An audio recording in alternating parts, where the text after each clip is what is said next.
인사드리겠습니다.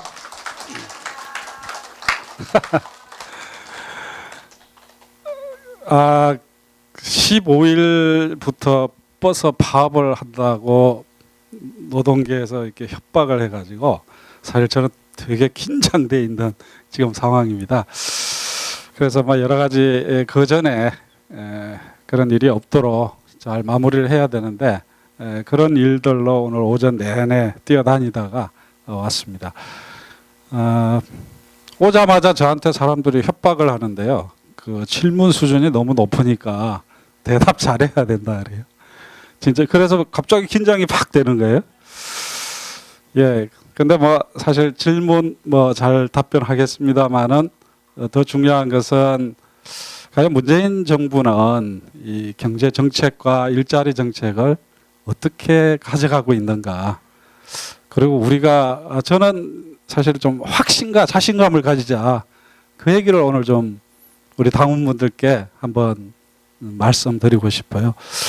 워낙 언론에서 이 문재인 정부 경제 참사니 고용 참사니 얘기를 하니까 우리 당 소속의 정치인들도 그렇고 당원들도 그렇고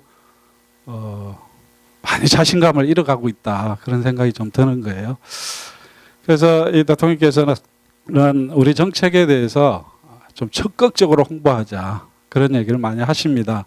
그래서 대통령을 모시고 있는 이제 비서관으로서는 상당히 죄송하죠. 왜냐하면은 그런 말씀을 대통령께서 하셔야 되니까 모시고 있는 참모로서는 이거 제 역할을 못하는 거 아닌가 그런 늘 반성을 하면서 지내고 있습니다. 그래서 오늘 이 자리도 그런 의미에서 여러분들에게 좀 자신감을 좀 불어넣고 싶다 그런 마음으로 왔는데 제 강의가 꼭 그렇게 여러분에게 자신감을 줄 수 있는 그런 좀 강의가 됐으면 좋겠습니다. 슬라이드가 떴나요? 예. 저요? 상의를 벗으면 제 몸매가 그대로 드러날 것 같아서. 그냥 여기 이렇게 있는 게 좀 더 멋있게 보일 것 같아서. 예. 그래서 첫 장이 뭐냐면은 우리 경제 상황입니다. 아마 여러분들께서 여기 와 계신 분들은 아주 열성적인 당원들이시니까 언론을 통해서 또는 우리 청와대 홈페이지를 통해서 우리 정부가 뭘 하고 있는지 많이 아마 알고 계실 거고 연구도 많이 하셨을 거예요. 그야말로 이제 보수 언론이나 야당에서 경제 위기, 경제 참사, 최근에는 경제 3대 절벽이니 엄청 공격을 해대죠. 그리고 또 규제 왜 안 하냐, 규제 혁파 왜 안 하냐, 기업인들 얘기 끌어들여서 한국경제연구원이라고 정경련 그 산하기관을 총동원해가지고 규제 혁파해야 된다 매일 떠들고 있습니다. 사실 나중에 제가 말씀드리겠습니다만은 그걸 우리가 안 하고 있느냐? 저는 정말 잘하고 있다고 여러분에게 확신을 가지고 얘기할 수가 있어요. 그런데 왜 이렇게 떠드느냐? 그 사람들은 우리 정부의 어떤 경제적 성과에 대해서 모르고 있느냐? 제가 볼 때는 외면하고 있다고 보여져요. 사실 거기에는 저는 의도가 있다고 보여지는 거죠. 문재인 정부의 사람 중심 경제, 사람 중심 경제는 나중에 설명하겠습니다만 소득주도 성장 그리고 혁신 성장, 공정 경제 이 세 축으로 구성이 되는데 꽤 많은 성과들이 나오고 있어요. 그런데 왜 그러냐? 결국은 문재인 정부의 경제 실패론, 좀 더 나가면은 진보 정부는 진보적인 세력은 경제에는 무능하다. 이런 이 결론을 만들어내려고 그런 프레임을 짜는 그런 접근이라고 저는 생각이 들어요. 그러다 보니까는 자기들이 보고 싶은 통계만 인용해서 집중적으로 공격을 하는 거죠. 제가 참여정부 때 노무현 대통령을 모시고 지냈는데 비서관으로 정책도 해보고 홍보도 해보고 정무도 하고 아주 다양하게 했습니다. 했는데 그때도 집요하게 격하게 공격을 했던 게 뭐냐면은 경제 파탄, 경제 참사, 뭐 경제 무능이었어요. 그런데 나중에 결과적으로 보면은 노무현 참여정부의 경제 성적은 어떻게 됐냐면은 예를 들면 주가가 2배로 뛰고 외환보유고도 2배로 뛰고 그다음에 뭐 그 국가 부도 뭐율 뭐 이런 예측치가 있습니다. 이런 것도 아주 그 혁혁하게 줄어들고 그런 경제 효과가 굉장히 많았습니다. 그야말로 그때 우리가 2만 불 시대를 처음 열었잖아요. 그리고 작년에 문재인 정부 들어와서 3만 불 시대를 열었죠. 그때 저희들 평균 성장률이 4.3%였어요. 그리고 나서 이명박 박근혜 때는 3.5%, 2.9% 뚝뚝 떨어집니다. 그러면은 이명박 그야말로 기업 프렌들리 그 정부 이명박 정부가 그렇게 내세웠던 경제 실력 이게 뭐 제대로 발휘됐냐? 그럼 박근혜는 대통령 때는 그러면 경제가 좋아졌나? 결과적으로 보면은 성장률은 훨씬 더 참여정부 때보다 떨어졌어요. 그러나 어느 보수 언론도 경제 참사라고 얘기한 적이 없었고 경제 실패라고 얘기한 적이 없어요. 바로 그런 거죠. 똑같은 공격이 지금 우리 정부에도 이루어지고 있는 거죠. 바로 그거는 우리 문재인 정부가 추진하고 있는 경제 패러다임의 전환, 사람 중심의 경제를 와해시킨다. 그리고 그걸 통해서 결국은 정치적인 이득을 얻고자 하는 그런 공격이다라고 저는 확신하고 있습니다. 예를 들면 제가 하나하나 우리 성과를 얘기하겠습니다. 여러분 잘 아시다시피 인구 5천만 인구를 가진 나라들의 중에서 3만 불 시대에 들어간 7번째 국가가 됐습니다. 작년에. 보면은 이 3050 클럽이라고 하는데 미국, 독일, 영국, 일본, 프랑스, 이태리, 한국밖에 없어요. 인구 5천만 명을 가지고 있는 국가 중에서 3만 불 1인당 국민소득 3만 불에 들어간 나라는 우리가 7번째예요. 7개 국가밖에 없어요. 그런데 그럼 3050 클럽 국가 중에서 2018년 경제 성장률을 한번 보자 이거죠. 보면은 미국이 특이하게 작년에 경제가 되게 호황이었어요. 그 외에 한국이 2.7%의 경제 성장률로 2번째로 높습니다. 다른 거 한번 볼까요? 넘겨보시죠. 역대 최고로 수출 6천만 불을 달성했어요, 작년에. 그리고 수출 세계 6대 수출국으로 나아갔고요. 예? 예, 6천억 불. 6천만 불로 돼 있네. 내가 그대로 읽었나 보죠? 예. 6천억 불입니다. 넘어가 보죠. 또 역대 최대 외국인 투자가 작년에 이루어졌습니다. 대한민국 경제가 무너지고 있다면은 외국인 투자가 어떻게 이루어질 수가 있겠어요? 이 사람들은 한국에 투자해가지고 돈을 벌려고 하는 사람들인데 이 무너져 내리고 있는 대한민국 경제에 투자할 바보가 세상에 어디 있겠습니까? 역대 최고의 외국인 투자를 작년에 기록을 했죠. 그리고 그러다 보니 대한민국의 국가 신용 등급도 최상을 유지하고 있습니다. 예를 들면은 S&P라는 그 국가 신용 등급을 측정하는 그 미국의 기관이 있는데 우리나라가 AA 등급인데 영국하고 프랑스하고 우리가 신용 등급이 같아요. 오히려 일본이나 중국보다 2등급이 우리가 높습니다. 이 국가 신용 등급은 뭘 얘기하냐면은 우리 국가가 채권을 발행할 때 이자율을 결정하는 거거든요.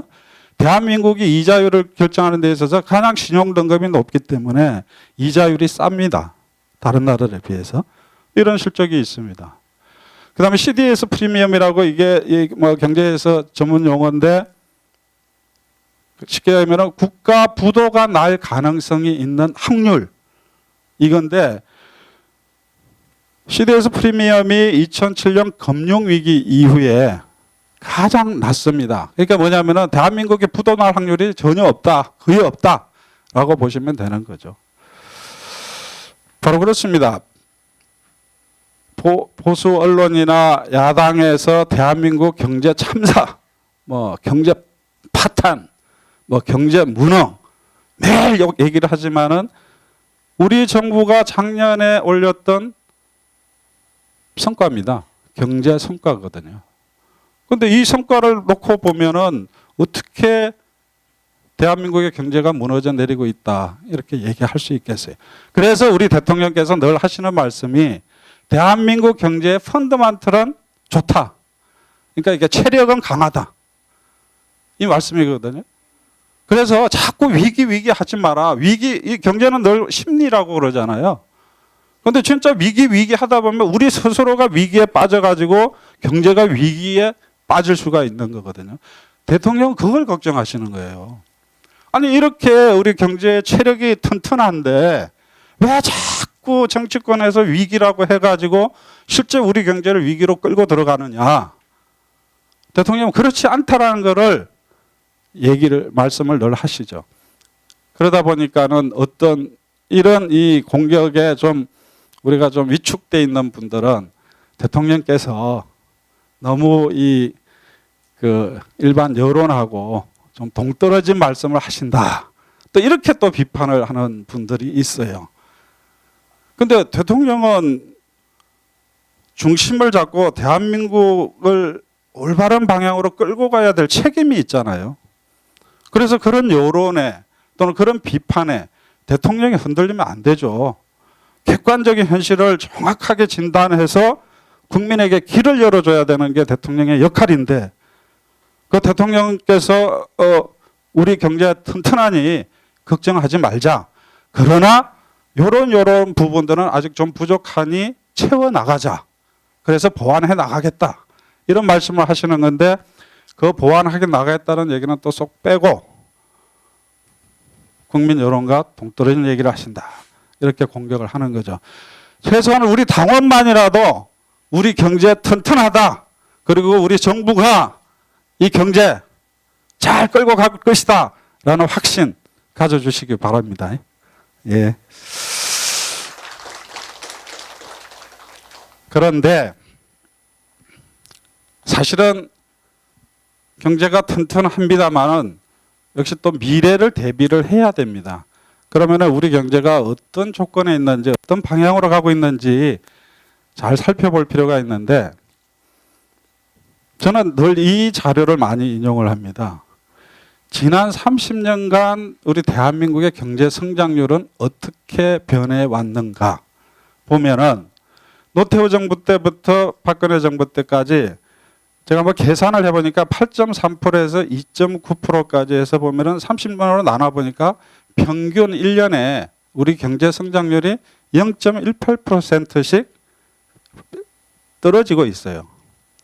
이거는 왜 그러냐면은 경제 규모가 커지면 커질수록 옛날과 같이 고도 성장을 하기가 어려운 거거든요. 왜냐하면은 기업이 투자를 할 때 처음에 시작할 때 엄청 많이 투자하지만은 성장을 하면은 그 투자 증가율은 점점 줄어들 수밖에 없잖아요. 그러다 보니까 성장하는 거는 성장률도 떨어질 수밖에 없는 거예요.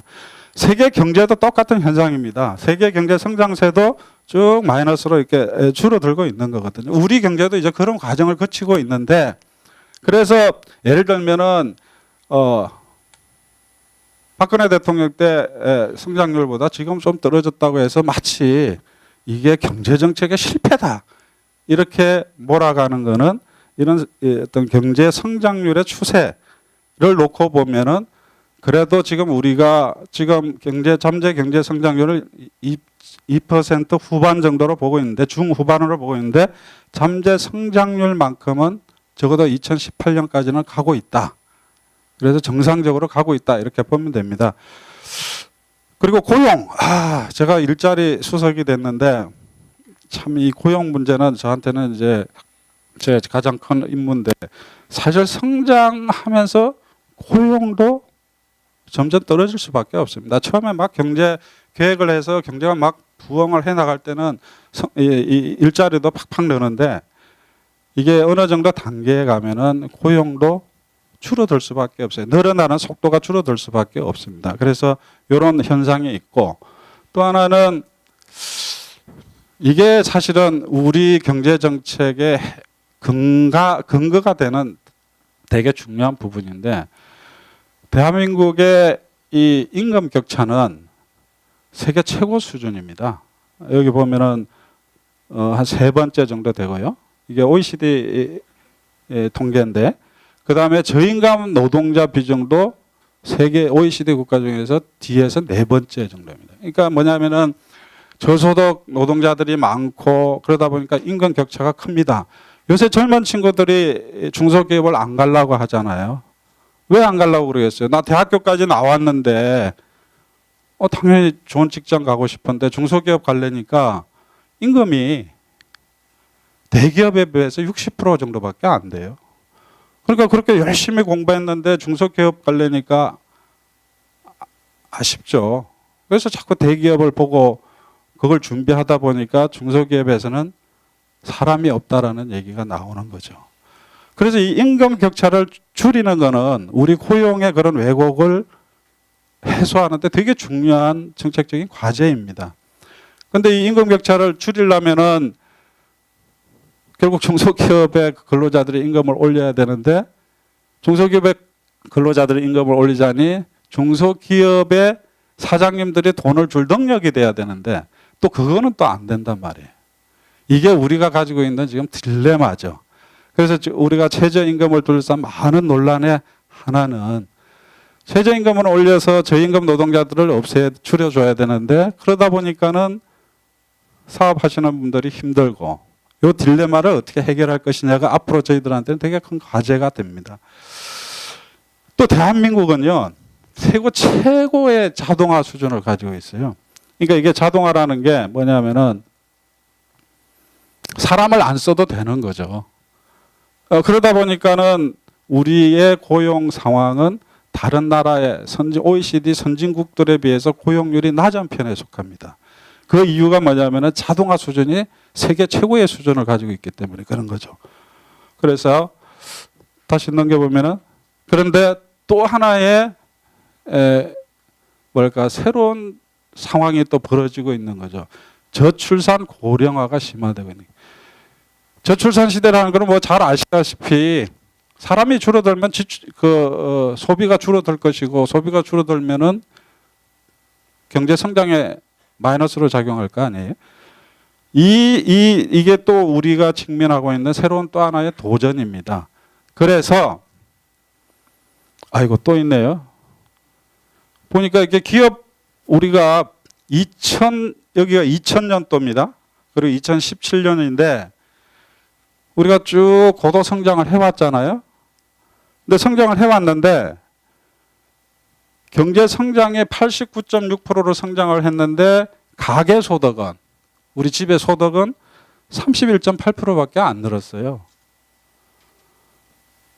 그런데 이걸 분배적인 관점에서 보면은 가계 소득 중에서 가계 소득이 아니고 이 소득이란 건 이제 이게 소득이 생기면 이게 나눠야 될 거 아니에요? 가계로 들어가는 게 있고 기업으로 들어가는 게 있고 또 정부 세금으로 들어가는 게 있죠. 이걸 이렇게 보니까 가계 소득은 67.9%에서 61.3%로 떨어졌어요. 이게 늘어나야 되는데.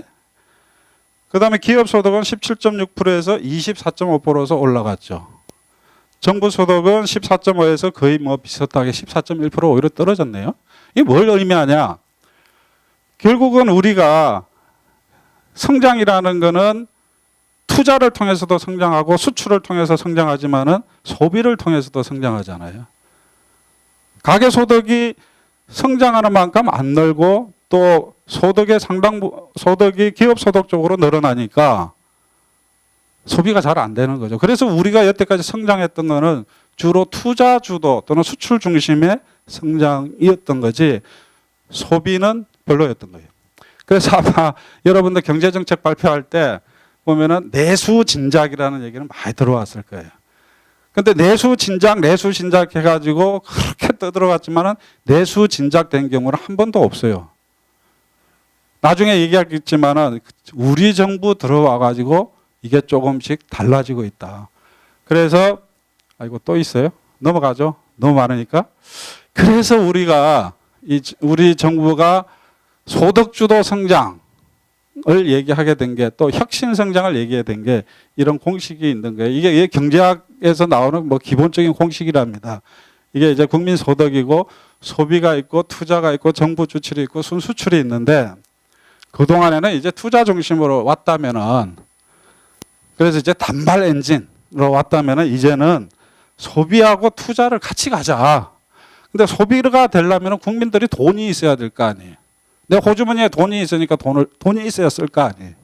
그래서 소비하고 투자, 특히 이 두 개의 균형을 좀 맞춰서 좀 쌍발 엔진을 가지고 한번 확 날아보자.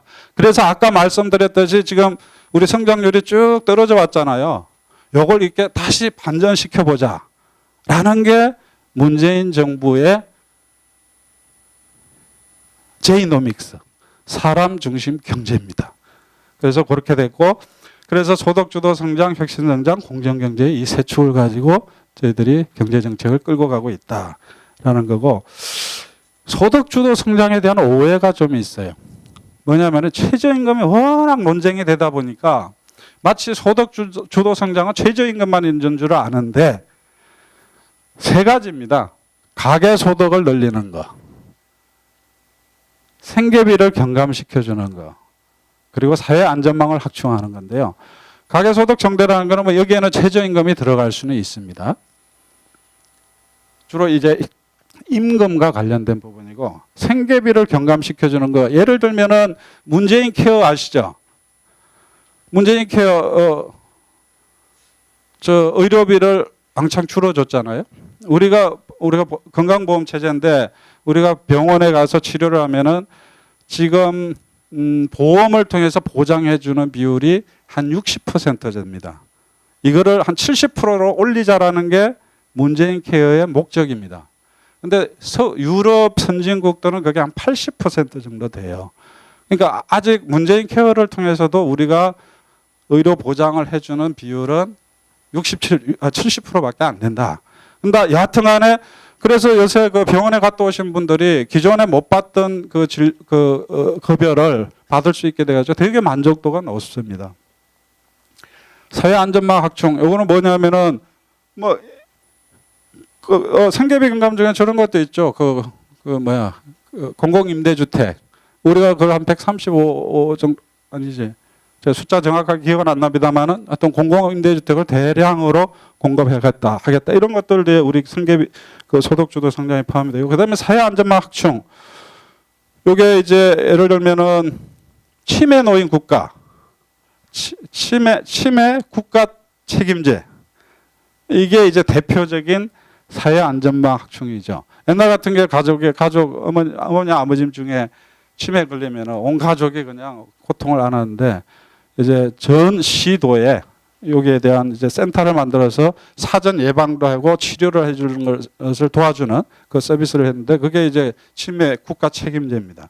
이렇듯이 소득을 늘려주고 생계비를 줄여주고 안전망을 확충해주는 것 전체가 소득주도 성장이에요.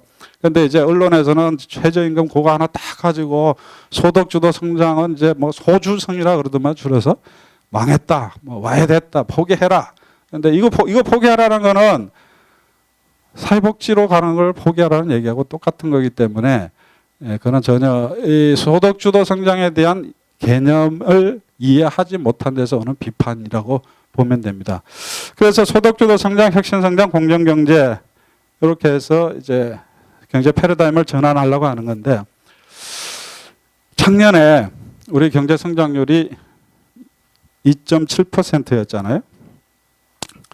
그런데 아까 말씀드렸듯이 그동안의 성장은 주로 투자와 그리고 순수출을 통해서 이루어졌다면은 2018년에 처음으로 민간 소비가 경제 성장을 이끄는 그런 역할을 하게 됐어요. 이거는 뭐 제가 주장하는 게 아니라 서울신문이 작년 민간 소비 증가율 13년 만에 성장률보다 더 추월했다. 그래서 작년에 2.7%의 성장률, 우리 잠재 성장률입니다. 그러니까 잠재 성장률을 하면 우리가 몇 퍼센트 성장할 수 있느냐의 문제인데 그 정도로 달성하는 데 있어서는 민간 소비가 큰 역할을 했다라는 거예요. 이거 뭐냐? 소득주도 성장이 효과를 발휘하고 있다라는 거죠. 그래서 보수 언론이라서 야권에서 주장하는 것처럼 소득주도 성장이 실패한 것이 아니라 우리 경제 성장의 한 축으로서 제대로 이제 기능하기 시작했다. 이렇게 이제 보시면 되는 거예요. 그래서 한번 소득주도 성장의 효과를 보면은 요거는 임금만 봤습니다. 사실은 이제 요거는 이제 그 임금 근로자와 안에서만 본 건데 소득 임금 증가율, 가계 소득 증가율도 올라가고 명목임금 성장도 올라가는데 제가 더 중요한 거는 저임금 근로자 비율이 여태까지 보면은 대개 23%, 22% 이렇게 했는데 이게 드디어 19% 밑으로 떨어졌다는 거예요. 저임금 노동자. 저임금 노동자라고 하는 규정은 중위임금, 그러니까 모든 임금 근로자들의 중간에 1등부터 100등까지 세우면 50등에 있는 그 중위임금의 20%? 20% 아닌데? 아니야. 70%. 옆에서 얘기하는 바람에 내가 갑자기 하겠는데 중위임금의 70% 이하를 저임금 근로자라고 할 겁니다. 그래서 이게 19%로 떨어졌다는 거고요. 그 다음에 임금 5분위 배열. 이거는 뭐냐면은 1등부터 꼴찌까지 세웠을 때 맨 위에 20%와 맨 밑에 20%의 배율로 보면은 여태까지 5배 이상이었는데 처음으로 4.67, 4배 수준으로 떨어졌다는 거예요. 그래서 이것도 소득주도 성장의 효과다. 이렇게 저희들이 얘기하는 거고. 그래서 소득주도 성장이 아까 말씀드린 것처럼 총괄적으로 보더라도 경제 성장에 기여하는 바가 있다. 크다. 그리고 임금 면에 보더라도 우리가 최저임금을 둘러서 많은 논란에도 불구하고 임금 소득자를 중심으로 봤을 때는 분명히 임금 격차도 줄여주고 저소득 노동자의 숫자도 줄여주는 데 기여하고 있다. 이렇게 볼 수 있는 거죠. 혁신성장을 가지고 보면은 혁신성장이라는 거는 이렇게 보면 될 겁니다. 그러니까 신기술, 신산업을 가지고 있는 기업의 창업과 성장을 촉진하는 그런 경제정책을 얘기를 하는 거고 기존의 제조업 같은 경우에는 우리가 흔히 얘기하는 ICT 이런 것과 이걸 융합이라고 그러더라고요. 이런 것과 결합해서 제조업의 경쟁력을 높이는 것을 우리가 혁신성장이라고 얘기할 수 있어요. 그 결과 보면은 역대 최고의 2018년 때는 신설 법인 수가 처음으로 10만 개를 넘겼어요. 법인 수로 보면은. 그전에는 10만 개가 안 됐습니다. 1년에 만들어지는 법인들이. 처음으로 10만 개를 넘겼고요. 벤처 투자로 보더라도 작년에 3조 4천억인가 그렇게 될 겁니다. 이것도 역대 최다였습니다. 벤처 투자도. 기업이 창업만 하는 게 아니라 있는 기업이 성장을 잘해야 되잖아요. 요새 그 기준으로 많이 삼는 게 유니콘 기업이라는 게 있습니다. 이게 뭐냐면은 투자를 할 때 이 회사의 가치가 미래에 1조 이상이 될 것이다. 라고 투자자들이 판단하는 게 유니콘 기업인데 이 유니콘 기업이 2017년에 3개였는데 작년에 6개로 늘어났고 올해는 8개로 늘어납니다. 그동안에 이 경제학자들이나 또 언론에서 왜 대한민국에는 유니콘 기업이 탄생하지 않냐 막 비판을 했어요. 이게 우리 대한민국의 경제의 한계다. 뭔가 이 창의적인 사람들이 일할 수 있는 그런 나라가 아니다. 뭐 이러면서 서로 막 이게 좀 자괴감에 빠지게 하는 그런 기사들이 많았는데 마침내 우리 정부 들어와서 유니콘 기업 1조 이상의 평가를 받는 유니콘 기업들이 세계에서 6개에서 올해는 8개로 늘어난단 말이에요. 이건 뭐냐면은 이런 데서 고용이 기하급수적으로 늘어나거든요. 그 쿠팡이라고 있잖아요. 쿠팡에 일본의 누구예요? 손정희가 3조를 투자했잖아요. 그럼 쿠팡이 지금 뭐 흑자를 내냐? 계속 적자잖아요. 잘 아시다시피. 그럼에도 3조를 투자하는 것은 뭐냐? 쿠팡의 미래 가치가 있다고 보는 거죠.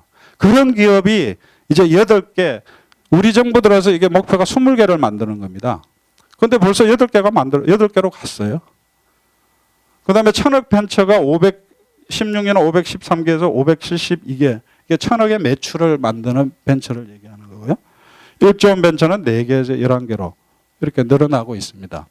저희들이 지난 3월 6일인가 제2벤처붐을 일으키겠다 해가지고 대통령께서 벤처 정책을 발표를 했습니다. 거기에 뭐가 있냐면 핵심적인 게 뭐냐면은 소위 말하는 스케일업이라는 게 있어요. 스타트업이 있고 스케일업이 있는데 스타트업은 창업이라고 보면 스케일업은 기업 성장이거든요. 성장하는 기업에 앞으로 3년 동안 12조 원을 만들어서 투자하게 하겠다 이렇게 발표했습니다. 그래서 벤처 기업인들은 너무너무 좋아하고 있습니다. 저도 이제 며칠 전에 벤처 관련하는 혁신단체 협의회 17개 단체로 구성되어 있는 단체 임원들하고 간담회를 했는데 자기들은 확신을 가진다는 거예요. 문재인 정부에서 제2벤처붐이 일어날 것이다 라는 확신을 가져요. 김대중 대통령 때 1차 벤처붐이 있었잖아요. IMF 이후에 대한민국의 경제를 살려낸 게 IT붐이잖아요. 보수 언론이나 야당에서 대한민국 경제 위기 좋다. 그러면은 뭘로 살릴 거냐? 좋아. 백보 양보해서 인정한다. 뭘로 살릴 거냐 얘기하면은 제가 감히 주장하는 게 제2벤처붐으로 대한민국 경제를 살릴 것이라는 거예요. 대한민국 대통령께서 그 정책을 제시를 하셨고 벤처업계에서는 대담에서도 그 벤처업회 회장이 칼럼을 쓴 걸도 보니까 문재인 정부에서는 제2벤처붐이 일어날 가능성이 높다. 확신한다. 이런 칼럼을 쓴 걸 제가 봤어요. 그만큼 이쪽에는 큰 희망을 우리 정부가 주고 있다. 이렇게 보면 됩니다. 그래서 여기까지 경제에 대한 제 말씀이었는데 시간이 얼마나 흘렀는지 모르겠네. 우리 경제 잘 가고 있죠? 제 말 듣고 확신 들어요? 확신 드셔야 됩니다. 그래서 어디 가면은 경제 얘기 나오면은 문재인 정부 정책이 이런 거니까 그냥 자신감 있게 싸워주시기 바랍니다. 지금 제가 이렇게 하는 거는 아마 이게 녹화가 돼서 이 말씀을 드리고 가야 되는데 우리가 확신을 가지고 흔들리지 말고 일관되게 가자고 하기 위해서 제가 좋은 통계를 가지고 말씀을 드리는 건데 그러나 자영업 하시는 분들 힘드신 분들 되게 많아요. 그분들의 마음을 또 우리는 한편에서 보듬고 가면서 우리 정책에 대한 확신을 갖자. 그런 말씀으로 경제에 대해서 딱 챕터 1 정리하고 가겠습니다. 제 이제 일자리 이 말씀을 드려야 되는데 제가 이제 일자리 수석 비서관인데 제 업무는 일자리에 대해서 모든 거를 제가 할 수가 있어요. 그러니까 뭐 모든 부처의 일자리와 관련돼서는 제가 개입을 다 할 수 있는데 그러면서도 또 하는 일은 중소벤처기업부 또 하나는 고용노동부 이쪽이 또 제 소관 부서 업무입니다. 그래서 이제 버스 파업 같은 경우도 제가 또 조정을 해야 되는 역할이 있습니다. 그래서 벤처 정책, 자영업 정책, 그다음에 중소제조업 정책, 그리고 이제 뭐 강조형 일자리와 같은 이제 노사 대타협을 위한 정책 이런 것들을 제가 하고 있는데 제가 이제 일자리 수석을 처음 임명을 받았는데 이제 인터뷰를 하면서 3가지를 얘기를 했어요. 뭐라고 얘기했냐면은 작년에 제가 일자리 수석이 딱 됐는데 그 전에 한 10만 정도 전년도 대비 10만 명의 취업자 수 증가가 있었어요. 통계청에서 매달 그 취업 고용 관련 통계를 냅니다. 그래서 그래서 저는 매달 심판을 받아요. 그러니까 그 취업 통계가 나오는 게 15일이 들어있는 주간에 그 발표를 하게 됩니다. 그런데 저는 매일 심판을 받는데 그 전에 한 10만 정도 되던 게 제가 수석이 됐는데 5천 명 딱 나온 거예요. 그 다음 달에는 보니까 3천 명 이렇게 나온 거예요. 그 다음 달에는 이게 혹시 마이너스가 되면 어떻게 하나. 그때는 이제 잠이 안 와요. 이게 마이너스가 되면은 진짜 이거는 이거 문재인 정부 일자리 정보를 표방하고 나선 정부인데 이건 뭐 대통령 체면이 말이 아니게 될 뿐만 아니라 이게 뭐 정권 자체가 막 흔들릴 것 같은 그 불안감에 진짜 이게 잠이 안 오더라고요. 그럼에도 불구하고 저는 뭐 전혀 흔들리지 않았어요. 왜냐? 우리 정부 정책이 결국 성과가 나올 것이다. 작년에는 아주 특수한 상황이 있었습니다. 제가 설명을 안 하고 갈 텐데 그때 제가 기자 인터뷰를 하면서 이렇게 얘기했어요. 내년에는 반드시 정부 정책의 성과가 나온다. 내년 상반기에. 두 번째로 내년 상반기에 내년에는 20만 명대로 갈 것이다. 그렇게 얘기를 했어요. 그리고 또 하나 제가 얘기했던 게 일자리를 위해서는 내가 지옥이라도 가겠다. 그렇게 했어요. 그런데 5천, 3천 떨어지는데 이게 지옥 가기 전에 죽겠더라고 보니까. 그런데 지금은 아주 행복합니다. 왜냐? 드디어 정부 정책의 성과가 나오기 시작하거든요. 2월 달에 26만 3천 명 전년도 대비 취업자 수 증가가 있었고 그 다음에 지난달에 25만 명이 증가가 있었고 그래서 이번에 대통령께서 취임 인터뷰 하실 때 고용에 대한 질문을 받으시고 되게 자신감 있게 답변하셨어요. 마찬가지로 이런 일들이 있었는데 넘겨주실래요?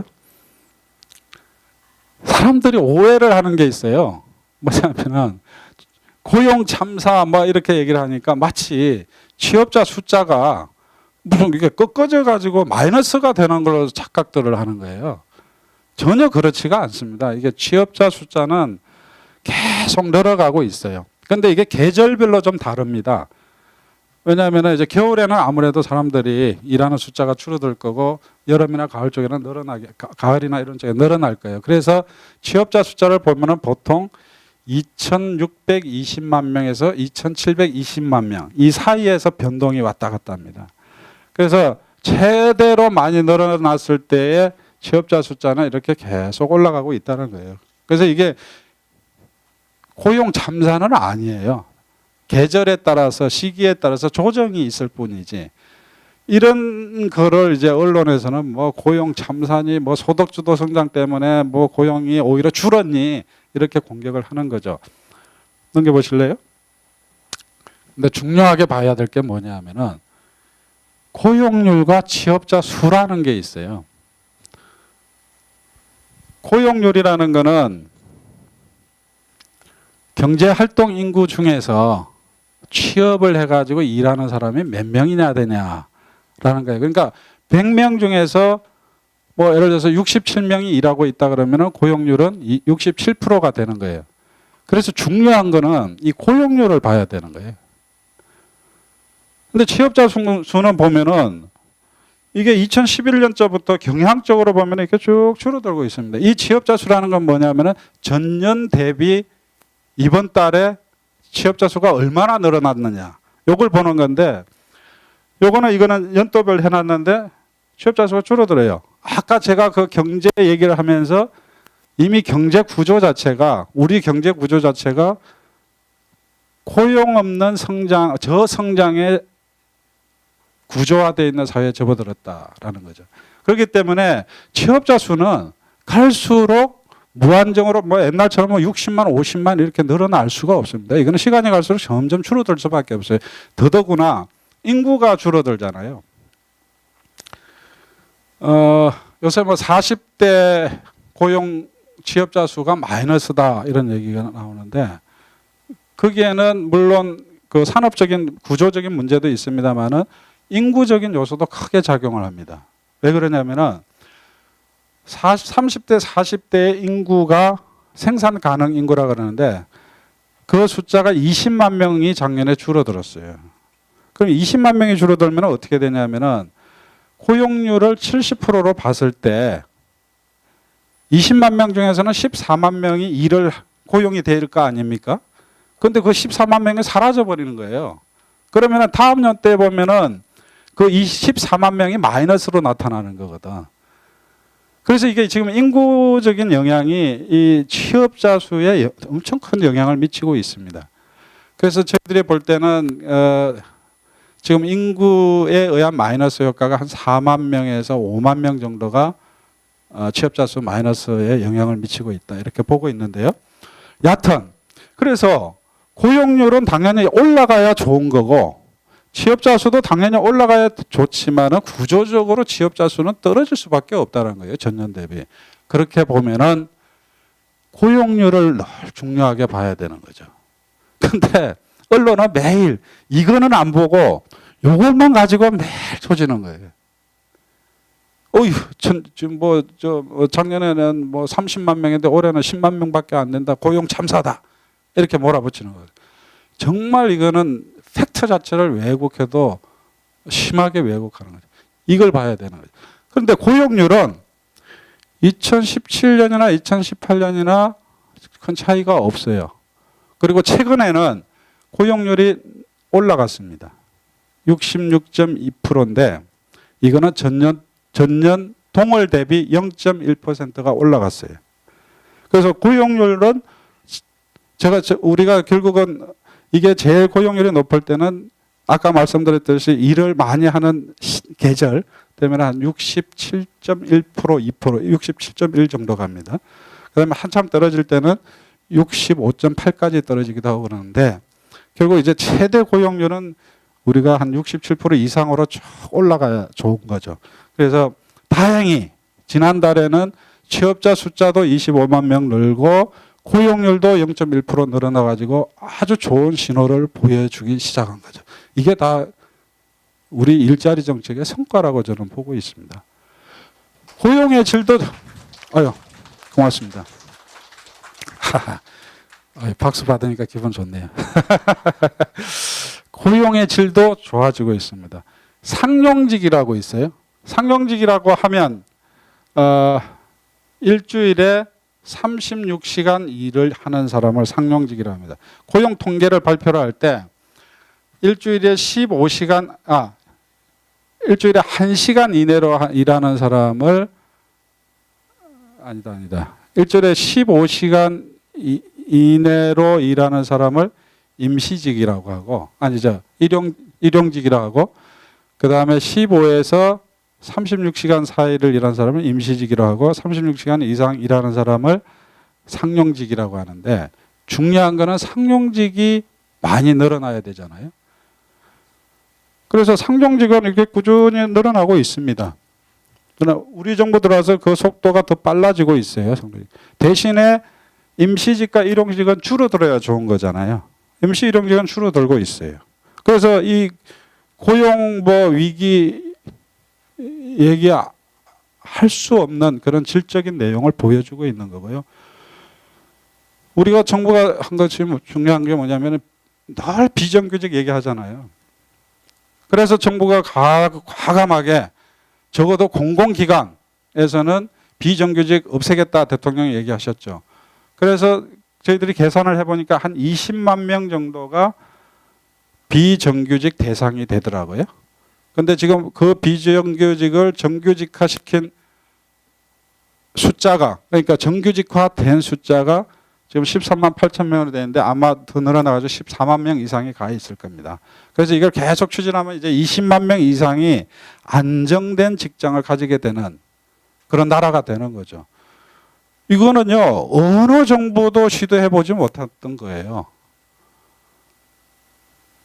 그런데 문재인 정부는 이걸 해내고 있습니다. 비정규직을 정규직화하는 정책을 과감하게 하고 있는 거예요. 물론 노동계에서는 이것도 좀 만족스럽지는 못하다고 생각하시는 것 같아요. 왜냐하면 이게 정규직화하는 과정에서 여러 가지 형태가 있습니다. 또 이제 정규직화 해놓으면은 기존에 있던 직원들하고 또 임금 경차가 좀 있다 보니까 이걸 또 같이 갖게 해달라고 또 요구도 있고 좀 어려움이 있습니다만은 여하튼 지금 당장 중요한 거는 내 일자리가 좀 안정되는 게 중요하잖아요. 언제 내가 쫓겨날지 모른다면은 나와 내 가족 모두가 다 불안하잖아요. 적어도 그거 하나만은 문재인 대통령이 확실하게 해결해 나가고 있다. 제가 그렇게 자신 있게 말씀드릴 수 있어요. 그다음에 또 볼까요? 이게 아까 상용직하고 관계되어 있는 건데 고용보험 가입자도 대폭 늘고 있습니다. 고용보험 가입자가 지난달을 보니까는 51만 명인가가 늘었어요. 42만 명이요? 제가 정확한 숫자는 잘 기억이 안 나는데요. 51만 명으로 제가 기억합니다. 고용보험 가입자가 급격히 늘고 있습니다. 이 고용보험이 는다는 건 뭐냐? 내가 실업이 됐을 때 실업급여를 받을 수 있다는 거잖아요.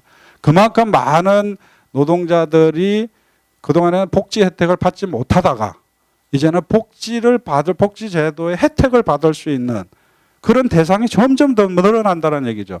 그러면 내가 설사 실업을 당하더라도 적어도 한 6개월 정도는 안심하고 미래를 다시 준비할 수 있는 시간적 여유를 가지는 거거든요.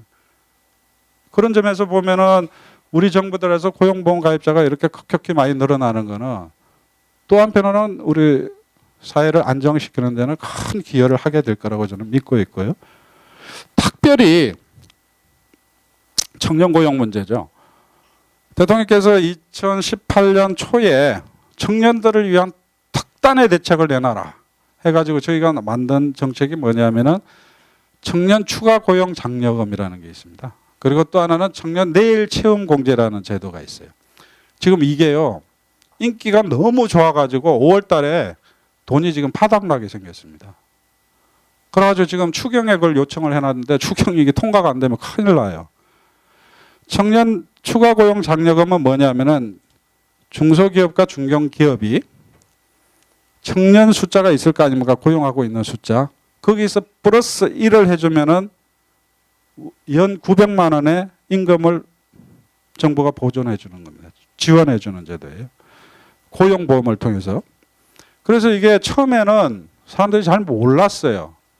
그러다 보니까 몰랐는데 지금 이게 소문 소리 없이 소문이 나가지고 너무 인기 있는 제도가 돼가지고 기업에서 신청이 지금 본물처럼 들어오는 거예요.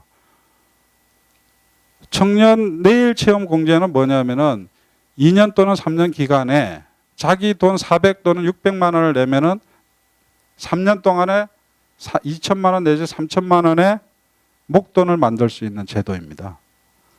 그런 제도인데 이게 특단의 대책으로 내놓은 건데 왜냐? 젊은 친구들이 중소기업에 잘 안 가니까 그리고 중소기업도 사람을 뽑을까 말까 고민하고 있는 그런 순간들이 있지 않겠습니까? 그런 기업들에게 야 청년 좀 고용해라 이렇게 뭔가 인센티브를 주기 위해서 특단의 대책으로 만든 건데 지금 너무 인기가 좋은 거예요. 그래서 작년에 9만 명이었는데 올해 18만 8천 명을 지원하는 걸 이렇게 했는데 벌써 5월 달 됐는데 돈이 다 떨어질 것 같아요. 그래서 지금 정부로서는 큰 고민에 빠져 있는데 추경이 그래서 빨리 통과가 돼야 됩니다. 그 정책의 효과로 청년 고용률이 올라가기 시작한 거예요. 그다음에 청년 실업률도 떨어졌어요. 지난달 보니까 청년 고용률이 전년도 대비해서 0.1%가 올라갔습니다. 이 0.1%가 올리는 게 정말 힘듭니다. 이게 숫자로 보면 작게 보이는데 0.1%는 엄청 커요. 그다음에 청년 실업률도 지금 9.5%로 떨어졌어요. 그 전에 막 10% 올라가던 시기도 있고 그랬어요. 그래서 고용에서 제일 중요한 게 뭐냐면은 고용률이 올라가고 실업률이 떨어지는 거. 그게 제일 좋은 상태겠죠. 그 다음에 두 번째로 좋은 거는 고용률이 올라가고 실업률도 올라가는 겁니다. 그 다음에 세 번째로는 고용률 떨어지고 실업률 올라가는 게 제일 최악이죠. 그런 건데 보통 경제가 좀 돌아간다 할 때는 고용률이 올라가고 실업률도 같이 올라가는 경우들이 많아요. 왜 그러냐면은 일자리 찾는 사람들이 많이 생기니까 순간적으로 실업률이 올라갈 수가 있거든. 그런데 청년은 고용률은 올라가고 실업률이 떨어지고 있어요. 이거는 되게 좋은 흐름이거든요. 그런데 이게 지난달만 나타나는 현상이 아니고 이 제도를 도입한 이후부터 계속 나타나는 현상입니다. 그만큼 우리 청년들이 이 제도를 통해서 중소기업이나 중견기업에 취직하는 친구들이 많이 늘어나고 있다는 얘기죠. 이 역시 그래서 우리 고용정책 중에서 가장 성과가 좋다고 보는 게 요 청년들을 위한 정책입니다. 그런데 이게 청년들이 그래도 실업률이 9.5%라는 건 엄청 높은 거잖아요. 그러니까 우리 청년들이 아직도 실업 그러니까 체감 실업률이라고 그러죠. 그 확대 실업률이라고도 하는데 그걸로는 25%까지 나타나고 그러는데 아직도 이 직장을 구하기가 힘들기 때문에 전체적으로 보면은 가장 힘든 세대가 우리 청년 세대인데 그래도 그걸 정부는 잘 알고 있습니다. 그렇기 때문에 이런 특단의 대책이라는 걸 통해서라도 뭔가 조금이라도 개선해 보려고 했는데 그래도 이게 큰 성과를 나타내고 있다. 이렇게 여러분에게 제가 소개를 해드리는 겁니다. 그러면은 제가 이렇게 자신 있게 야 이게 고용률도 올라갔고 취업자 수도 전년 대비 올라갔는데 그럼 대체 어디서 올라가냐 궁금하시잖아요.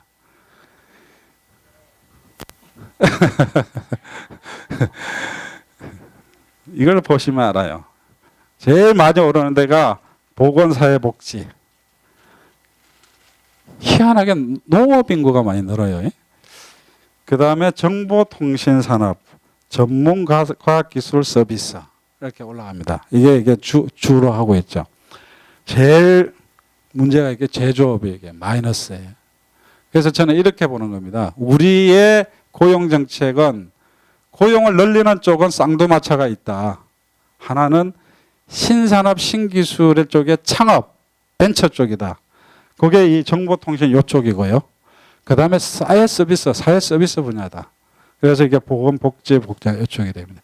이 두 축이 합하면은 17만, 14만 하면은 한 31만, 한 31, 2만 정도를 새로 만들어내고 있어요. 이쪽에서. 근데 제조업에서는 작년에 지났던 10만 마이너스예요. 그래서 이 두 축이 끌고 가면서 제조업을 어떻게 하면은 방어를 할 것이냐. 우리 제조업 취업자 수가 한 450만 가까이 되거든요. 우리 제조업이 GDP에서 차지하는 비중이 한 28% 가까이 됩니다. 전 세계적으로 제조업 비중이 가장 높은 나라가 대한민국이에요. 그런데 제조업이 차지하고 있는 고용 비율은 17% 정도밖에 안 돼요. 그러니까 OECD 국가 중에서도 제조업 비중의 고용률이 되게 낮은 축에 속합니다. 아까 그 이유는 뭐냐면은 자동화가 많이 돼 있어가지고 사라져버렸네. 근데 제조업 쪽이 좀 그 취업자 숫자가 고용 숫자가 좀 적은 편이죠. 그러나 대한민국은 제조업으로 먹고 사는 나라인데 그래서 제조업에서 고용이 줄어드는 거는 막아야 되는 거예요. 그래서 저희들이 넘어가면은 신산업 쪽에서 아까 얘기했듯이 성과가 나타나고 있다. 아까 벤처 얘기했었고 벤처 펀드 얘기했고 유니콘 기업 많이 얘기했었습니다. 그래서 이게 큰 앞으로 우리가 일자리를 만들어가는 보고가 된다. 그리고 두 번째로 보면 사회서비스 일자리. 이거는 정부의 재정도 들어가는 겁니다. 저희가 지금 사회서비스 일자리 34만 개를 문재인 정부에서 만들겠다 해가지고 추진을 하고 있는데 이미 정상적으로 진행이 돼가지고 이런 성과가 나오고 있어요. 그래서 지금 준비하고 있는 게 3단계 사회서비스 일자리를 늘리는 거다. 이 사회서비스 일자리를 늘린다는 것은 국민들의 삶의 질을 높이는 쪽입니다. 그런데 우리나라는 선진국에 비해서 이 숫자가 절반밖에 안 돼요. 그리고 국민들의 요구는 이쪽에서의 서비스를 더 많이 늘려줄 것을 요구를 하고 있거든요. 그래서 국민들의 요구하고 일치되고 또 정부 다른 나라에 비해서도 우리가 되게 부족한 쪽이기 때문에 이쪽에 재정을 과감하게 투자해가지고 국민의 삶의 질도 높이고 일자리도 늘리는 그런 쪽으로 가게 되는데, 그래서 이 역시 우리 일자리 정책의 중요한 보고다. 그래서 3단계 사회 서비스 일자리를 지금 준비하고 있다라고 보고를 드릴 수 있겠고요. 문제는 제조업인데, 작년까지는 자동차, 조선, 요쪽이 섬유, 요쪽이 한 14만 막 이렇게 마이너스 14만 명이 빠져나갔어요. 그 뭐 자동차, 조선 안 좋은 거는 다 잘 아시는 거고, 섬유 쪽은 워낙 그 임금 경쟁력이 떨어지니까 해외로 많이 나갑니다. 근데 올해 들어와서 어떤 현상이 나타나냐?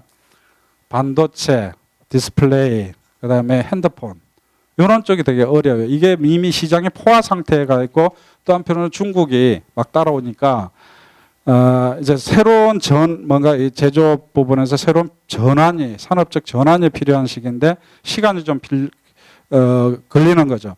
그래서 저희들 정부가 하는 건 뭐냐면은 제조업 르네상스를 하고 있는 거죠. 제조업 르네상스는 뭐 내용을 보면은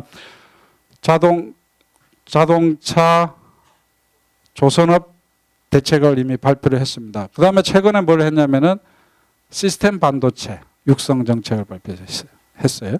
시스템 반도체라는 거는 지금 이제 삼성에서 만들고 있는 반도체는 주로 저장하는 거라면은, 이 시스템 반도체라는 거는 예를 들면 처리하는 그런 반도체인데, 우리 뭐 AI와 관련된 거라고 생각하면 되죠. 뭐 예를 들어서 막 그 여러 가지 데이터를 뭐랄까 계산해내는 그런 반도체라고 보면 될 텐데, 그래서 그런 시스템 반도체 육성 대책 냈고, 조만간에 저희들이 또 준비를 하고 있는 게 뭐냐면은 바이오 산업 육성 대책을 발표할 겁니다. 지금 바이오 분야는 완전히 지금 불이 붙어 있습니다. 쉽게 얘기하면, 제가 아는 후배가 이제 제약사 다니는 친구가 있어서 물어보니까, 야, 우리 정부가 바이오 산업에 위해서 뭐 할까 그러니까는 딱 한마디로 이렇게 얘기하더라고요. 지금처럼만 해라 그러더라고요. 그래서 이 업계에서는 지금 특히 투자자들이 그걸 제일 잘 알잖아요. 모든 지금 이 벤처 캐피탈 돈들이 바이오 쪽으로 몰려가고 있어요. 그래서 앞으로 그쪽 분야가 어떤 뭐 큰 성과가 나올 거라고 보는데, 그래서 제조업 르네상스. 뭐 정리를 한다면은 결국은 신산업, 신기술 쪽에, 그리고 사회 서비스 쪽에서 일자리의 보고가 있고, 그래서 그쪽에 집중적인 저희들의 노력이 가해질 것이고요. 그 다음에 제조업에서 일자리가 줄어드는 것을 방어하는가. 이제 그거는 제조업 르네상스를 통해서 실현해 나갈 것이다. 그러면 대충 고용 정책의 방향이 정리가 되겠죠. 예. 그래서 그런 거를 이제 주목해서 보시면 될 거고요. 올해 고용 전망입니다. 노동연구원, 한국은행, 국회에서 쭉 이게 나오는데 보통 10만에서 15만 사이입니다, 되게. 근데 국회 예정처가 20만 명이었는데 사실 저는 이 통계는 지금 봤습니다. 예. 뭐냐면 저희들이 지금 제가 예측하는 거는 올해 20만 명이거든요. 제가 아까 처음에 얘기했듯이 기자한테 작년에 장담했던 게 내년 초가 되면 20만 명이 될 것이고, 아마 잘하면은 뭐 25만 명 이상으로 쭉 가지 않을까 싶은데요. 하여튼 괜찮습니다. 고용 전망. 전혀 고용 참사도 아니고 고용 실패도 아니고 고용 희망이 있다. 그리고 그 정책 성과다. 이렇게 확신하면 돼요. 그래서 제가 정리하는 거는 고용은 미래가 보인다. 희망이 보인다. 그리고 그 미래와 희망은 우리 정부, 일자리 정부, 문재인 정부의 정책의 성과로 나타나는 희망이다. 이렇게 보시면 되는 거예요. 희망 가질 수 있겠어요? 네, 좋습니다. 마지막으로 사회적 대화 타협인데요. 이것만으로 안 되죠. 아까 말씀드린 것처럼 경제는 구조적으로 저성장 구조로 돌고 있고, 또 저고용 이런 구조로 가고 있는 거기 때문에 진짜 필요한 게 뭐냐. 그거는 일자리를 만들고 나누는 데 있어서 경제 주체들 간의 대화와 타협인 거예요. 그래서 최근에 합의됐던 광주형 일자리, 그거는 정말 대한민국 경제사에 한 획을 긋는 사건이 될 것이다 라고 저는 얘기했는데, 제가 사회적 대화 무용론 나왔는데 최근에 뭐 경사노위에서 잘 정상적으로 운영이 안 되니까 사회적 대화 뭐 필요 없다, 뭐 불가능하다, 이런 또 비관론들이 생기기 시작해요. 그러나 넘겨보시면은 우리가 사회적 대화를 통해서 우리 정부 들어와서 10년, 20년 동안 10년 이상 묵었던 쌍용차 노동자 문제, KTX 해고 승무원 문제, 콜통 노동자 문제, 바로 13년, 12년, 9년이잖아요.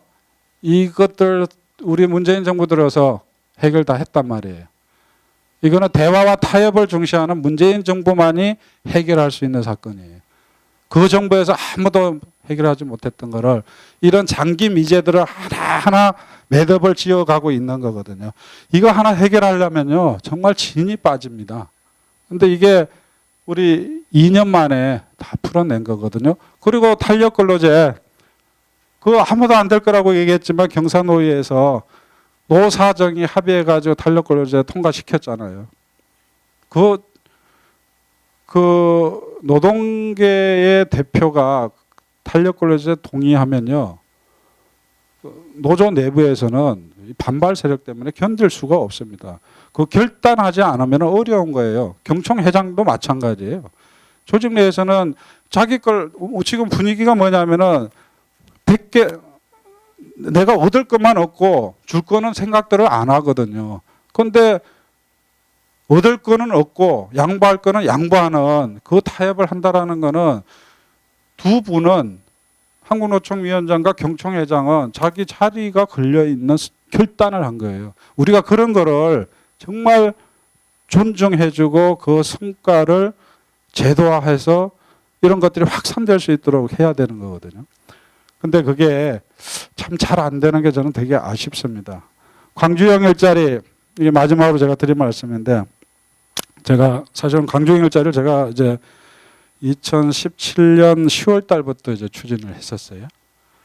근데 이제 그 사이에 대통령께 3번의 거짓말을 하게 됩니다. 이게 옛날 같으면 대통령께 거짓말하면 그냥 바로 사약인데 우리 대통령이 워낙 인품이 계신 분이라서 자르지도 않고 끝까지 이제 지켜봐 주셨는데, 원래 작년 초에 한번 협약식을 하려고 했다가 실패를 했고, 그 다음에 또 작년 12월 달에 하려다가 실패를 했고, 그 다음에 올 초에 또 하려다가 실패를 했죠. 그리고 1월 31일 날, 그러니까 12월, 작년 12월 6일 날 하려다가 실패를 했죠. 그리고 올해 1월 31일 날 최종 사인을 했는데, 참 어려웠죠. 결국은 이걸 해가지고 광주에서 이 광주형 일자리를 주도했던 기아자동차 노조위원장 출신 2명은 민주노총 소속의 그 기아자동차 노조로부터 제명돼 버렸어요. 근데 이 협상 과정에서 정말 그 현대와 광주시와 그다음에 그 지역의 노동계가 한발 양보하지 않았으면은 어려웠던 일들이죠. 근데 이분들이 다 무슨 생각을 가지고 있냐면은, 대한민국의 경제가 살려면은 이 길 외에는 없다. 그래서 현대자동차는 해외로 나갈 거를 광주에다 공장을 짓는 걸로 결정을 하게 되고, 광주시는 과감하게 자기네들이 일부 투자도 하게 되고, 그리고 광주의 노동계들은 현대가 요구하는 여러 가지 노사관계에서 양보를 하면서 합의를 하게 되는 거죠. 그리고 더 중요한 거는 또 정부가 인내심을 가지고 타결될 수 있도록 기다려준 거죠. 그래서 시작한 지 약 1년 반 만에 광주형 일자리가 시작됐는데 지금요 전국에서 이게 지방자치단체가 자기 지역 이름을 붙여서 먼 형형 일자리가 지금 우후죽순처럼 나오고 있어요. 그 뭐 심지어 제 고향이 경남 사천인데 사천형 일자리도 지금 나오기 시작했어요. 저한테 한번 찾아왔었습니다. 뭐 익산형 일자리도 있고요, 완주형 일자리도 있고 지금 보이지 않는 흐름이 쫙 형성이 되고 있습니다. 제가 장담하건대 6월달 안으로 뭔가 큰 게 하나 터질 겁니다. 그래서 기대해 주십시오. 그렇습니다. 결국 우리가 많은 얘기를 했지만은 진짜 경제도 더 나아지게 하고 일자리도 더 나아지게 하려면은 결국은 우리 사회에 사회적 대화와 타협이 지배적인 문화가 되는 나라가 될 때 진짜 대한민국은 선진국이 될 거라고 저는 확신합니다. 지금 남북관계 어렵지 않습니까? 북미관계 어려운데 저는 확신을 가진 게 있어요. 뭐냐? 광주형 일자리가 위기에 처할 때마다 이거는 반드시 된다고 저는 확신을 가졌었는데 왜 그랬냐면은 현대도 이거는 대한민국 경제를 위해서 반드시 해야 된다는 의지가 있었고요. 그 다음에 광주는 지역 경제를 살리기 위해서는 반드시 해야 된다는 의지가 있었고 광주 노동계는 노동자들의 일자리를 늘리기 위해서는 이 길 외에는 없다라는 확신을 가지고 있었어요. 그 주체들이 그리고 정부는 가감하게 도와줄 준비가 돼 있었고 할 의지들이 있는 사람들이 모였기 때문에 광주형 일자리는 반드시 될 수밖에 없었던 거죠. 지금 남북관계 비핵화, 북미관계 비핵화 문제 트럼프 대통령 할 의지 있잖아요. 북한 김정은 위원장도 할 의지 있잖아요. 우리 대통령님 이거 잘 중재할 능력과 의지가 가지고 있잖아요. 전 세계 여론이 도와주고 있잖아요. 그래서 저는 광주형 일자리를 제가 떠올리면서 대한민국 이 한반도의 비핵화와 한반도의 남북교류 한반도의 완전한 평화 체제 구축 그리고 먼 미래의 신한반도 체제의 완성 광주형을 통해서 저는 확신을 하고 있습니다. 예, 긴 시간 말씀드렸는데 제 결론은 그겁니다. 좋은 얘기만 했어요. 그런데 그 좋은 얘기 꼭 좀 기억해 주세요. 흔들리지 말고 문재인 정부의 경제정책, 일자리정책 올바른 길로 가고 있다. 그리고 그 올바른 정책이기 때문에 반드시 성과를 낼 것이다. 올 연말 되면은 남북 문제, 경제 문제, 일자리 문제 다 잘 될 거라고 저는 확신합니다. 고맙습니다.